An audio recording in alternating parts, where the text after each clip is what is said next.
Viewers, আমি সাংবাদিক ফরহাদ ভাই আপনাকে ধন্যবাদ জ্ঞাপন করছি। ভাই আপনার নামটা একটু বলবেন। মোহাম্মদ সাইফুল ইসলাম। সাইফুল ভাই।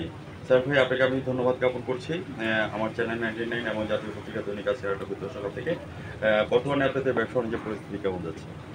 ব্যবসা বাণিজ্যের পরিস্থিতি আমাদের এখানে অসংখ্য খারাপ।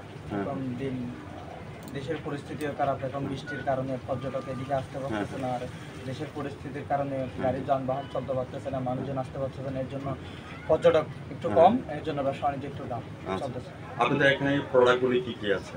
আমাদের এখানে বিভিন্ন কাঁচামাল যেহেতু পকেটে পাওয়া যায়, তো জাতীয় শুটকি পাওয়া যায়। হ্যাঁ, শুটকি মধ্যে কি কি শুটকি আছে? শুটকি লইট্টে আছে, ছুরি আছে, টুনা আছে, সুরমা আছে, কুরাল আছে, বাইনা আছে, চুইকা আছে, মলা আছে, কাশি আছে, চুরি আছে, বাইনা আছে, সব পাওয়া যায় আমাদের।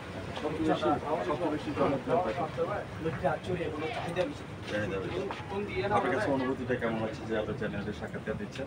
ভালো, আলহামদুলিল্লাহ। হ্যাঁ, এখানে পর্যটকের আনাগোনা আসার জন্য আপনাকে আমি ধন্যবাদ জ্ঞাপন করছি। আজ রাত 12টা 15 মিনিটে আমাদের চ্যানেল থেকে সাক্ষাৎকারটি সঙ্গে থাকবে। ধন্যবাদ আপনাকে, ধন্যবাদ সবাইকে।